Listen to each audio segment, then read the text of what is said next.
ये video series उन बच्चों के लिए है जो सीबीएसई 10th बोर्ड 2021 में देने जा रहे हैं। पैंडेमिक की वजह से बहुत सारे ऐसे बच्चे हैं जिन्हें कोई आइडिया ही नहीं चल रहा कि सीबीएसई 10th बोर्ड की तैयारी कैसे करें। तो इस वीडियो सीरीज़ के ज़रिए मैं मैथमेटिक्स सब्जेक्ट में आपकी मदद करूंगा कि उसकी तैयारी आप कैसे करेंगे। इस सब्जेक्ट को हम लोग फेजेस में डिवाइड करेंगे और फिर इस सब्जेक्ट की तैयारी करेंगे। इस वीडियो सीरीज़ में मैं आपको सारे चैप्टर्स के कंटेंट दूंगा, इवन आप उससे एग्जाम्पल्स भी कर पाएंगे और काफ़ी सारे क्वेश्चंस आपके प्रैक्टिस के लिए भी होंगे। तो सबसे पहले तो शुरुआत करते हैं इस बात से कि हमें किस किस चीज़ों की आवश्यकता पड़ेगी। तो सबसे पहले रिक्वायरमेंट्स देखें जो अभी हमें है सीबीएसई 10th बोर्ड की तैयारी में। तो रिक्वायरमेंट्स में आप देखेंगे कि सबसे पहला रिक्वायरमेंट जो होगा आपके लिए वो तो नोटबुक है। नोटबुक क्या, तो कोई भी जिसे आप कॉपी भी कह लेते हो, तो वैसा नोटबुक जिसमें आप लोग नोट्स लिखोगे, लाइक एग्जाम्पल्स वगैरह, और मैं जो भी कंटेंट आपको दे रहा हूँ वो आप अपने शब्दों में उस नोटबुक में लिखोगे। इस नोटबुक की आवश्यकता इस वजह से भी है क्योंकि ये नोटबुक आपको हेल्प करेगा प्रिपरेशन के टाइम। मतलब कि जिस किसी भी टॉपिक को आप रिवाइज करने जाओगे तो इस नोटबुक को आप जैसे ही देखोगे तो नोटबुक के मदद से आपको सारे कंटेंट रिवाइज करने में आसानी होगा और काफ़ी सारे एग्जाम्पल्स भी होंगे पर्टिकुलर कंटेंट को ले करके, और स्पेसिफिकली उसमें मेंशन भी होगा कि कौन सा टॉपिक कितना इंपॉर्टेंट है और उसके क्वेश्चंस कितने डिफ़िकल्ट होते हैं। तो आप कुछ क्वेश्चंस वहाँ से कर लो, कुछ एग्जाम्पल्स बुक से कर लो, और फिर आपकी प्रिपरेशन लाइक स्कूल्स एग्ज़ाम के लिए हो जाएगी। और फिर इवन सीबीएसई के टाइम पे भी, बोर्ड के टाइम पे भी आप प्रिपरेशन कर रहे होगे तो ये सारे नोट्स के क्वेश्चंस बहुत इंपॉर्टेंट होंगे। इस नोट्स में आप उन क्वेश्चंस को भी आप लिखोगे जो क्वेश्चंस आपसे नहीं बन पाए थे जब आप काफ़ी सारे प्रैक्टिस क्वेश्चंस को कर रहे थे, और बहुत सारे सैम्पल पेपर या क्वेश्चन बैंक इन फ्यूचर जब आप बनाओगे तो उनसे भी कई सारे टॉपिक के क्वेश्चंस आपसे नहीं हो रहे होंगे, तो वो आप इस नोटबुक में मेंशन कर लोगे। सेकंड सबसे इंपॉर्टेंट चीज़ जो है, जिसे आप कह लो कि ये सबसे important, one of the most important part पूरे प्रिपरेशन में होगा, वो आपके लिए एनसीईआरटी बुक होगा। इसके कंटेंट, इसके क्वेश्चंस, ये सारे आपके लिए बहुत ही ज़्यादा इंपॉर्टेंट होंगे। अब एनसीईआरटी में प्रैक्टिस के लिए बहुत कम क्वेश्चंस होते हैं, तो प्रैक्टिस करने के लिए आपको एक साइड बुक की ज़रूरत होगी। हम लोग स्टार्ट साइड बुक से ही करेंगे, तो आप इन तीनों में से कोई सा भी साइड बुक ले सकते हो। R D Sharma, R S Agarwal या फिर एस चांद। मैं रिकमेंड करता हूँ आर डी शर्मा। आप ले कोई भी सकते हो इन तीनों में से, बट आर डी शर्मा मैं रिकमेंड करता हूँ। और जब मैं आपको कंटेंट दे भी रहूँगा या फिर प्रैक्टिस के लिए क्वेश्चंस दे भी रहूँगा तो मैं आर डी शर्मा से ही इन जनरल आपको दे रहूँगा। उसके बाद आपके पास क्वेश्चन बैंक आ जाता है, सैम्पल पेपर आ जाता है, और most important thing notebook for rough work. Definitely आप प्रैक्टिस करने जा रहे हो तो मैथ्स तो उतना ही अच्छा होगा आपका जितना कि आपका प्रैक्टिस। तो प्रैक्टिस के लिए तो आपको ढेर सारे रफ वर्क करने पड़ेंगे और उसके लिए ढेर सारा नोटबुक भी ज़रूरत पड़ेगा। तो एक चीज़ मैं आपको और बता दूं कि क्वेश्चन बैंक आपको अभी लेने की कोई आवश्यकता नहीं। ये आप मिड सितंबर कह लो या फिर अक्टूबर के समय में, उस समय में आपको क्वेश्चन बैंक की ज़रूरत होगी। तो अभी आप मत लेना क्योंकि न्यू एडिशन आपको अक्टूबर के टाइम पे ही आता है। तो जब कभी भी न्यू एडिशन आ जाए आप तब ले लेना।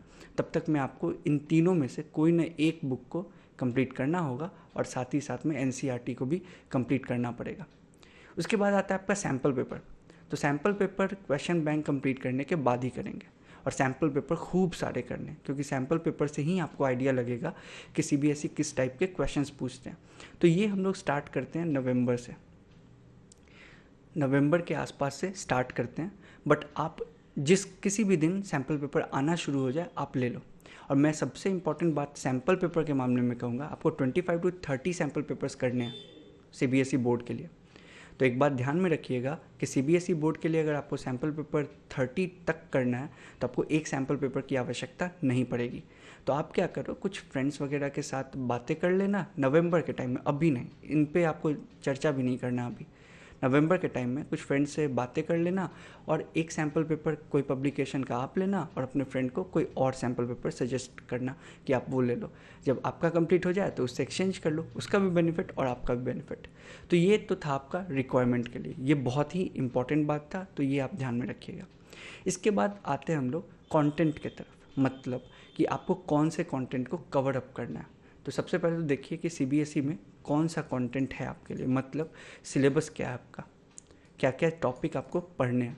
तो सबसे पहले तो इन्हीं टॉपिक्स को 16 चैप्टर्स आपको पढ़ने हैं इन जनरल, बट आप एनसीईआरटी लोगे तो इन टोटल आपके पास 15 चैप्टर्स होंगे।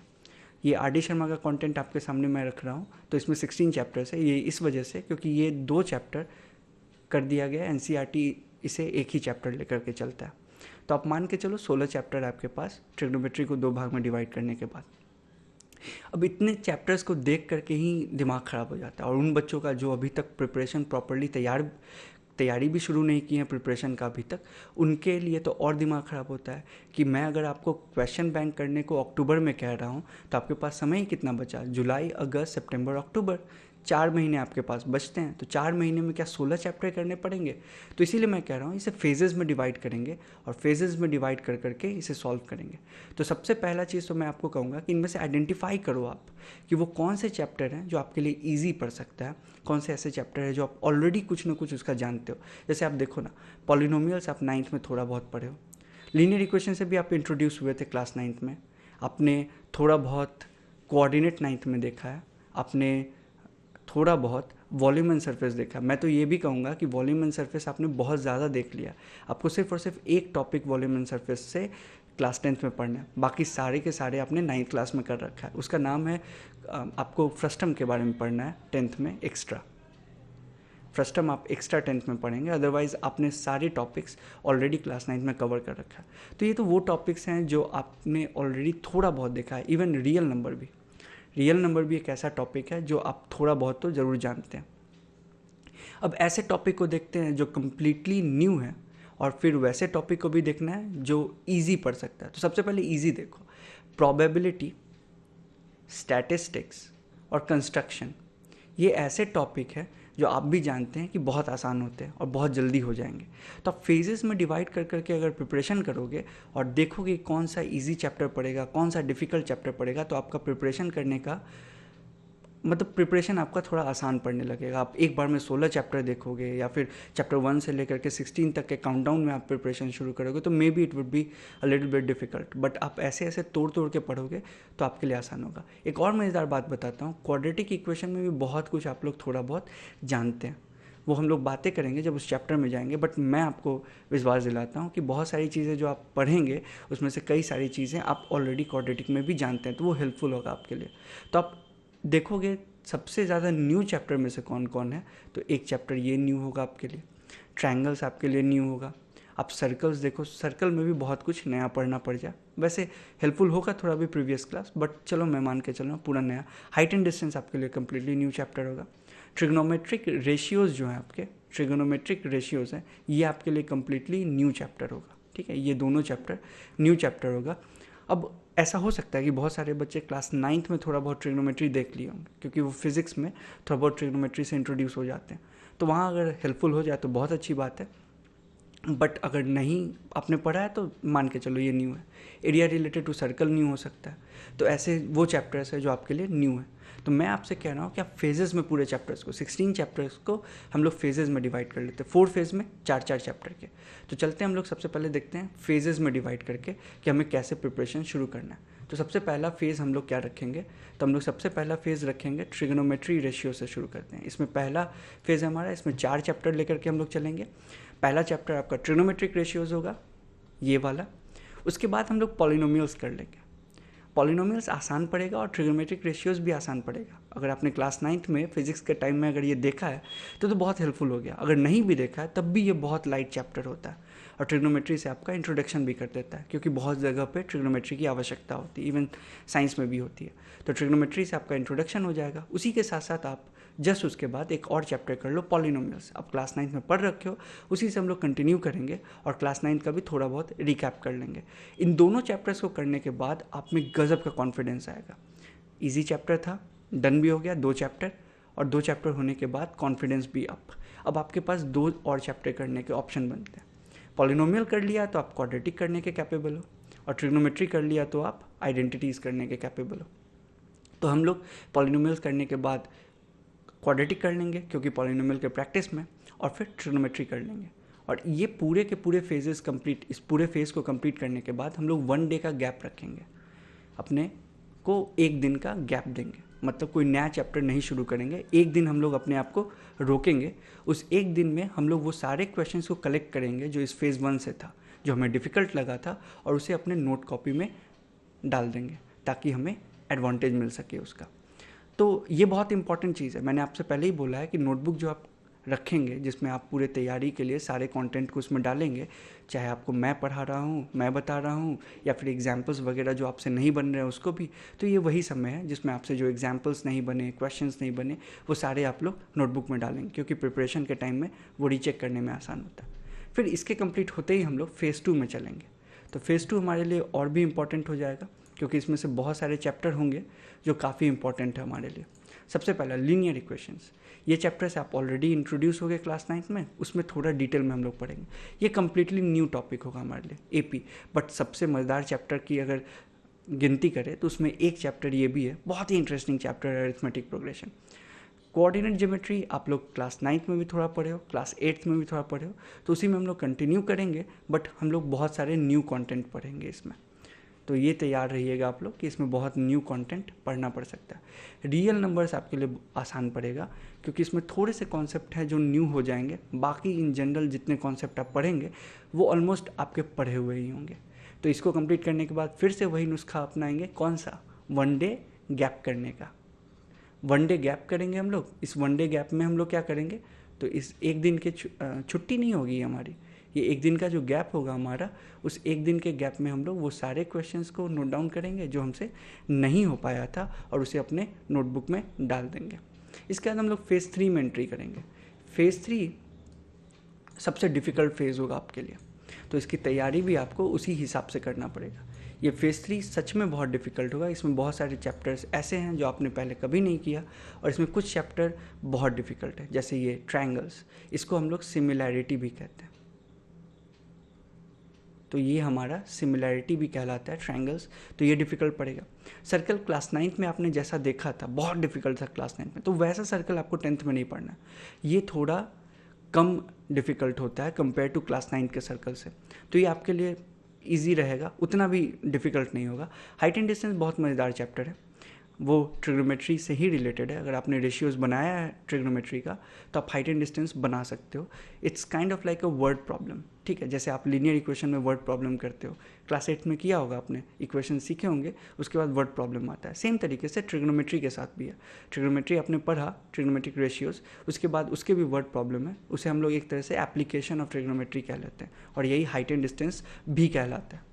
तो उसके बाद आपके पास क्या बचेगा, एरिया रिलेटेड टू सर्कल। तो इसमें हम लोग सर्कल के एरिया के बारे में पढ़ेंगे, और डिफरेंट डिफरेंट शेप जो सर्कल से अटैच किए जाएंगे उसके भी एरिया के बारे में। तो फेज़ 3 कंप्लीट होगा, उसमें भी हम लोग एक दिन का गैप देंगे। उस एक दिन के गैप में हम लोग क्या करेंगे, वो सारे क्वेश्चंस कलेक्ट करेंगे। ध्यान रहे, ये चीज़ तो बहुत इंपॉर्टेंट है कि ट्रायंगल्स का आपको बहुत प्रॉपरली प्रिपरेशन करना है। ये बहुत ही इंपॉर्टेंट चैप्टर है, और अगर आपका प्रिपरेशन अच्छा ना हुआ ट्रायंगल्स पढ़ने के समय, तो आप एक तरह से मान के चलो कि आप पूरा का पूरा ट्रायंगल भूल ही जाओगे। डिफ़िकल्ट चैप्टर है और बहुत इंपॉर्टेंट चैप्टर है। फेज़ 3 कंप्लीट होने के बाद वही एक दिन का गैप करोगे आप, सारे इंपॉर्टेंट क्वेश्चंस उसमें नोट कर लोगे अपने नोटबुक में। उसके बाद लास्ट फेज़ में हम लोग आएंगे, जो कि सबसे ईजी फेज़ होगा हमारा, फेज़ 4।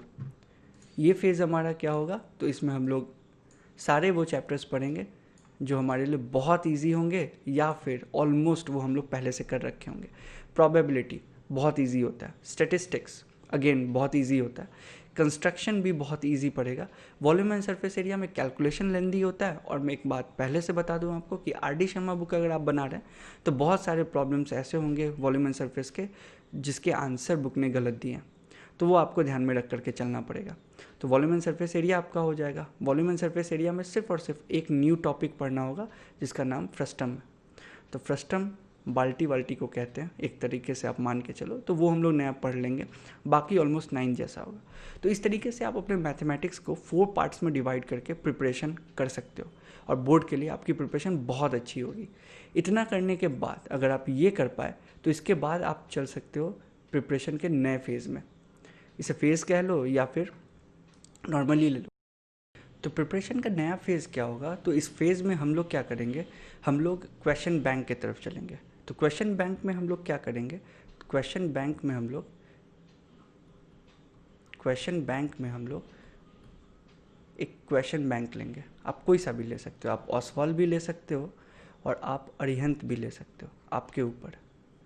क्वेश्चन बैंक का बेनिफिट क्या होगा? तो क्वेश्चन बैंक क्या करता है, वो क्वेश्चंस को डिवाइड कर लेता है मार्किंग के बेसिस पे, 1 मार्क में, 2 मार्क्स में, 3 मार्क्स में और 4 मार्क्स में। ये स्पेशल कैटेगरी बना देता है जिसमें बहुत सारे क्वेश्चंस आपको देगा जो 1 मार्क क्वेश्चन है, बहुत सारे क्वेश्चंस ऐसे देगा जो 2 मार्क्स क्वेश्चन है, और बहुत सारे क्वेश्चन ऐसे भी देगा जो 3 और 4 मार्क्स के। उससे सबसे बड़ा इंपॉर्टेंट है कि सीबीएसई ने रूल बदला था 20 क्वेश्चन 1 मार्क में देने का।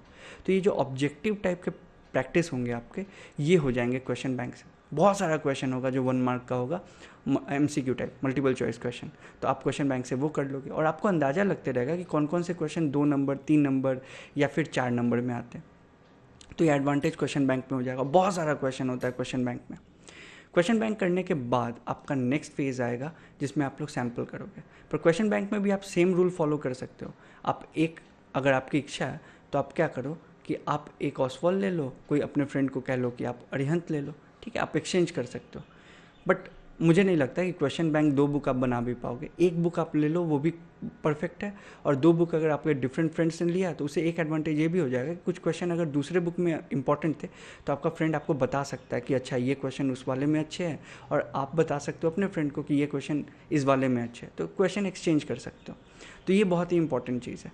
तो क्वेश्चन बैंक होने के बाद हम लोग लास्ट फेज पे चलेंगे जो कि हमारा होगा सैम्पल पेपर।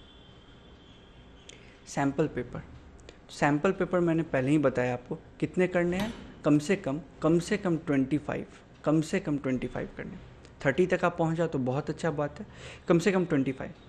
तो 25 सैम्पल पेपर, और अगर आपने कहीं टेस्ट सीरीज़ दिया तो आप इस सैम्पल पेपर को कम भी कर सकते हो, 20 तक कर सकते हो, क्योंकि आपके टेस्ट सीरीज़ में कम से कम 7 सैम्पल पेपर तो जहाँ भी आप टेस्ट सीरीज़ दे रहे होगे वो कवर अप कर लेगा। तब भी आपको मिला के 27 सैम्पल पेपर हो जाते हैं। तो अगर तब भी 20 कर रहे हो तो आप जब भी जो चुनो, आप 20 चुनो या 25 चुनो, आपको जो करना है, आपको 2 सैम्पल पेपर तो बनाना ही पड़ेगा। 2 सैम्पल पेपर तो बनाने, मतलब सैम्पल पेपर नहीं, सैम्पल बुक कह लो आप, 2 सैम्पल बुक तो आपको बनाना ही पड़ेगा। मैं पहले बोल दूँ, आपको 2 बुक खरीदने की ज़रूरत नहीं है। आप खरीदो एक बुक, अपने फ्रेंड को बोलो कि तुम दूसरे बुक को खरीद लो, और फिर आपका बन जाए तो फिर आप अपना बुक उसे एक्सचेंज कर लो, उसका भी बेनिफिट और आपका भी बेनिफिट। तो इस तरीके से आप ब्रेक करके सीबीएसई की मैथमेटिक्स में बहुत अच्छे मार्क्स ला सकते हो। आपको सबसे पहले क्या करना है, कोई भी एक साइड बुक चुनना है। आर डी शर्मा चुन लो तो और भी अच्छा है। अगर आप आर एस अग्रवाल के साथ जा रहे हो इट्स ओके, एस चांद के साथ भी जा रहे हो इट्स ओके, बट मैं रिकमेंड आर डी शर्मा करता हूँ। तो आर डी शर्मा आप बना लो सबसे पहले। अब ऐसा मत समझो कि आप एनसीईआरटी से दूर हो रहे हो, क्योंकि मैंने आपको शुरुआत में बोला है कि NCERT is one of the most important book. तो आप ऐसा मत समझना कि आप आर डी शर्मा बना रहे हो तो एनसीईआरटी से दूर रहोगे, नहीं। आर डी शर्मा एक ऐसी बुक है, आर डी शर्मा एक तरह से आप आर डी शर्मा के कंटेंट को आप डिवाइड कर सकते हो। आर डी शर्मा के कंटेंट को आप डिवाइड कर सकते हो। कैसे? तो उसमें एनसीईआरटी के क्वेश्चंस होते हैं, उसमें वो क्वेश्चंस भी होते हैं जो आर एस अग्रवाल में आपको मिल जाए, और फिर उसमें वो क्वेश्चंस भी होते हैं जो उसके अलग होते हैं, यूनिक होते हैं थोड़े से। मतलब ना ही वो आपको आर एस अग्रवाल में मिलेगा, ना ही वो आपको एनसीईआरटी में मिलेगा, और ना ही आर एस अग्रवाल में। और एग्जाम्पलर के भी क्वेश्चंस होते हैं। एनसीईआरटी का एक और बुक आता है एग्जाम्पलर करके, तो ऐसे क्वेश्चंस भी आपको मिल जाएंगे। और एक और are D Sharma question include करता है सीबीएसई के आस्क्ड क्वेश्चंस, ठीक है, तो आपको ये भी मिल जाएगा आर डी शर्मा में। तो अगर देखा जाए ओवरऑल तो बहुत अच्छी बुक है आर डी शर्मा। उसमें सारे कॉम्बिनेशन आपको मिल जाते हैं, NCERT, exemplar, R S Agarwal के भी मतलब मैच करते हुए क्वेश्चंस, फिर उसके खुद के यूनिक क्वेश्चंस भी हो जाएंगे, और सीबीएसई में पूछे हुए क्वेश्चन भी। तो इसी वजह से मैं आपको रिकमेंड करता हूँ कि आप आर डी शर्मा बना लो। आर डी शर्मा बना रहे हो तो आप बहुत सारे क्वेश्चंस एनसीईआरटी के भी कर रहे हो, और बहुत सारे क्वेश्चन जो सीबीएसई ने ऑलरेडी पूछ रखा है वो भी कर रहे हो, तो बहुत बड़ा बेनिफिट होता है। फिर आर डी शर्मा बनाने के बाद जैसे ही ख़त्म होता है तो क्वेश्चन बैंक और आर डी शर्मा करने के बीच में आप एनसीईआरटी करोगे, और फिर आप क्वेश्चन बैंक में जंप करोगे। एनसीईआरटी तो हर हाल में पूरा का पूरा बनना ही चाहिए। अगर आप आर डी शर्मा के पैरेलल में एनसीईआरटी बना पाए तो बहुत अच्छा, और अगर नहीं बना पाए तो आर डी शर्मा, फिर एनसीईआरटी, फिर question bank and then sample paper. और कहीं भी आप एक टेस्ट सीरीज़ कर लो अगर आपकी इच्छा है तो, अगर आपके पास अवेलेबल ऑप्शन है तो। अगर नहीं है तो आप 30 सैम्पल पेपर कर लो, it's more than enough. Okay, तो इस वीडियो में इतना ही। इस वीडियो में हमने यही देखा है कि हमें प्रिपरेशन के लिए कैसे स्टेप करना है। नेक्स्ट वीडियो में हम लोग फेज़ 1 में एंट्री करेंगे, और फेज़ 1 में हम लोग chapter 1 that is trigonometric ratio से शुरुआत करेंगे। तो अगर आपको ये वीडियो ठीक लगा है, बेनिफिशियल लग रहा है, तो आप प्लीज़ शेयर करिए इस वीडियो को, ताकि ज़्यादा से ज़्यादा लोग जुड़ पाएँ।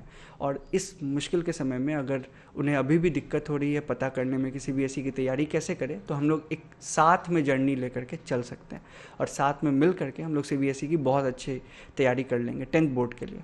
तो आज के लिए इतना ही, मिलते हैं नेक्स्ट वीडियो में।